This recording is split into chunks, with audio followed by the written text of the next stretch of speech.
Salam, selamat pagi Bapak Ibu Saudara yang dikasihi Tuhan. Kemarin pagi firman Tuhan mengajarkan kepada kita bahwa Tuhan telah memulihkan Yusuf dari seorang terpidana menjadi seorang raja muda yang berkuasa penuh di Mesir. Pagi ini Tuhan mau mengajar kita dalam kisah pemulihan keluarga besar daripada Yakub. Kisah ini terdapat dari Kejadian pasal 42 sampai dengan 50, saudara-saudara. Kita tahu bahwa Yusuf ke Mesir karena niat jahat daripada saudara-saudaranya. Lalu sesudah Yusuf menjadi seorang Perdana Menteri di Mesir, terjadi bencana alam kemarau panjang, sehingga kelaparan terjadi bukan saja di Mesir, tetapi sampai ke Kanaan. Dan firman Tuhan mengatakan, situasi itu membuat Yakub mengutus anak-anaknya untuk membeli gandum ke Mesir. Lalu di akhir kisah kita membaca bahwa Yakub telah pindah ke Mesir karena Yusuf memperkenalkan dirinya kepada kakak-kakaknya dan membawa orang tuanya Yakub pindah ke Mesir selama musim kemarau. Lalu Yakub mengakhiri hidupnya di Mesir. Dan kematian Yakub dirayakan dengan pesta ratapan yang panjang dan dia dimakamkan di Kanaan.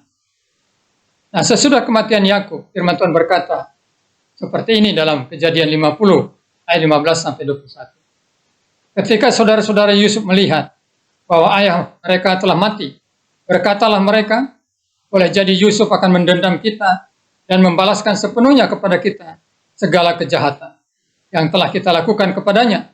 Sebab itu mereka menyuruh menyampaikan pesan ini kepada Yusuf. Sebelum ayahmu mati, ia telah berpesan, beginilah harus kamu katakan kepada Yusuf, ampunilah kiranya kesalahan saudara-saudaramu dan dosa mereka. Sebab mereka telah berbuat jahat kepadamu. Maka sekarang ampunilah kiranya kesalahan yang dibuat hamba-hamba Allah ayahmu. Lalu menangislah Yusuf ketika orang berkata demikian kepadanya. Juga saudara-saudaranya datang sendiri dan sujud di depannya serta berkata, kami datang untuk menjadi budakmu.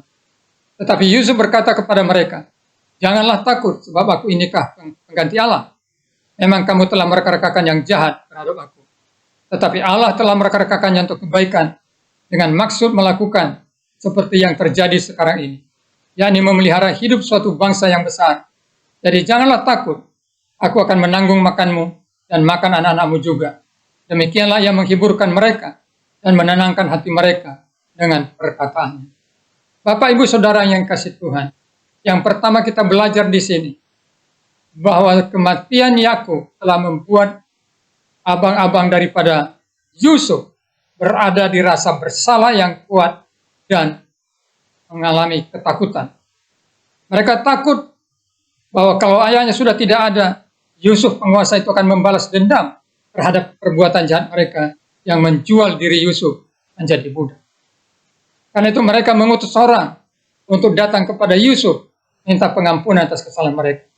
Bahkan mereka pun datang untuk bersujud meminta pengampunan dari Yusuf dan menyerahkan diri pada Yusuf. Saya kira ini sebuah sikap yang baik. Kita harus menyadari kesalahan kita. Kalau kita ingin mempunyai hubungan yang dipulihkan dengan seseorang, kita harus berani mengakui kesalahan kita, kita harus berani untuk merendahkan diri, menyatakan penyesalan kita, dan kita harus berani merendahkan diri, minta pengampunan. Pemulihan tidak hanya datang dari orang yang mau mengampuni, tapi juga harus datang dari orang yang mau diampuni. Para abang daripada Yusuf ini sampai kepada titik kesadaran itu. Mereka menyadari telah berbuat jahat kepada Yusuf. Karena itu mereka mengutus orang untuk minta pengampunan atas kesalahan mereka kepada Yusuf. Bahkan mereka sendiri datang merendahkan diri, bersujud dan berkata, kami ini budak. Tetapi yang kedua, kita bisa melihat dari sikap Yusuf. Yusuf seorang yang memiliki hati mengampuni. Dia tidak menolak dan berkata tidak masalah dengan perbuatan jahat abang-abang. Dia berkata, memang kamu telah merekarakakan yang jahat terhadap aku. Dia terima, dia menyadari apa yang dilakukan abangnya adalah perbuatan yang jahat. Tetapi di dalam penerimaan fakta bahwa dia telah diperlakukan jahat oleh kakak-kakaknya, Yusuf tidak membalas dendam dengan alasan yang pertama. Dia tidak melihat dirinya berhak untuk membalas dendam. Firman Tuhan berkata begini, sebab aku inikah pengganti Allah? Jadi Yusuf berkata, kalau kalian datang minta maaf, saya maafkan, saya ampuni. Saya tahu bahwa yang kalian lakukan telah salah dan jahat. Tetapi saya tidak berhak untuk menghukum kalian, tidak berhak untuk mengambil posisi Allah yang menghakimi di antara kita. Sering sekali pemulihan tidak bisa terjadi adalah ketika seorang yang tersakiti selalu menuntut, menghakimi. Selama kita menginginkan penghukuman kepada orang yang bersalah kepada kita, kita tidak akan pernah mengalami pemulihan. Lalu yang kedua, Yusuf melihat peristiwa yang terjadi dalam hidupnya, termasuk perlakuan jahat yang dia lakukan oleh para abangnya terhadap dirinya, adalah sebuah perbuatan yang jahat dilakukan abangnya, tapi Tuhan bekerja di situ, mengubahnya menjadi kebaikan. Firman Tuhan ini berkata seperti ini, tetapi Allah merekarakakannya untuk kebaikan, dengan maksud melakukannya seperti yang terjadi saat ini. Bapak, Ibu, Saudara yang kasih Tuhan, bukan Tuhan yang berbuat jahat kepada Yusuf dengan menjadikan dia budak. Para abangnya lah yang berbuat jahat dalam hidup Yusuf. Tetapi kejahatan daripada para abangnya itu telah diubah Tuhan, digunakan Tuhan untuk membuat Yusuf sampai ke Mesir. Dan di Mesir Tuhan menjadikan dia penguasa kerajaan Mesir untuk membuat keluarga besarnya, ayah dan ibunya, dan semua saudaranya terpelihara di masa bencana besar. Mari kita belajar peristiwa-peristiwa yang menyakitkan dalam hidup kita bisa jadi alat Tuhan untuk membentuk kita dalam kedewasaan, membentuk kita untuk menjadi orang yang lebih baik di hadapan Tuhan. Membentuk kita supaya kita menjadi berkat. Dan ketika ini terjadi, maka kita ada di dalam kehendak Tuhan. Yusuf tidak hanya mengampuni kesalahan abang-abangnya, dan tidak hanya berkata, saya percaya semua peristiwa yang terjadi ada di dalam kendali Tuhan, sehingga saya menjadi seperti sekarang.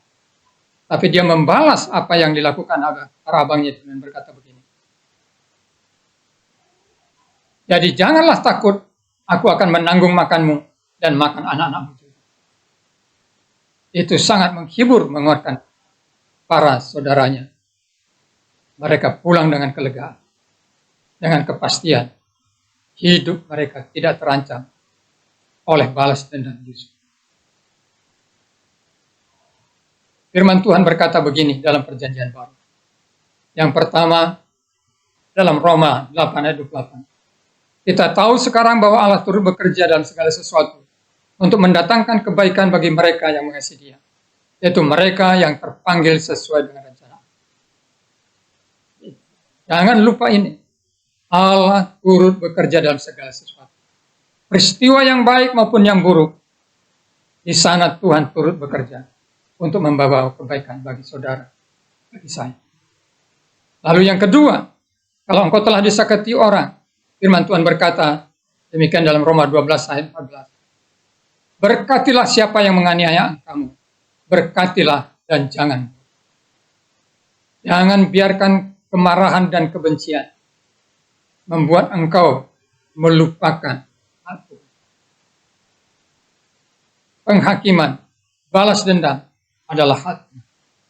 Serahkan kekecewaanmu, serahkan luka hatimu kepada Tuhan untuk digantikan dengan pengampunan dan belas kasihan kepada orang yang telah berbuat jahat padamu. Karena itu firman Tuhan berkata dalam Roma 12 ayat 17-18. Janganlah membalas kejahatan dengan kejahatan. Lakukanlah apa yang baik bagi semua orang, sedapat-dapatnya. Kalau hal itu bergantung padamu, hiduplah dalam perdamaian dengan semua. Buka hati, buka kesempatan, cari peluang untuk berdamai dengan setiap orang. Hidupmu akan diberkati dan engkau akan ditinggikan, dimuliakan. Bapak, Ibu, Saudara yang kasih Tuhan, terima kasih telah mengikuti renungan pagi dari kitab Kejadian. Dan ini adalah penutup daripada renungan pagi kita untuk seri pertama ini dari kitab Kejadian. Bahwa pemulihan keluarga besar itu bisa terjadi ketika kita mengizinkan Tuhan mengambil alih semua luka hati kita. Dan mentaati Tuhan untuk selalu berbuat baik kepada mereka, termasuk yang telah melukai hati kita. Selamat hidup di dalam pemulihan Tuhan, diberkati keluarga saudara dalam pemulihan Tuhan, diberkati persahabatan saudara dalam Tuhan, diberkati pelayanan saudara di dalam pemulihan Tuhan. Salam, Tuhan memberkati. Mulai besok kita akan belajar dari firman Tuhan, kitab Keluaran. Tuhan memberkati.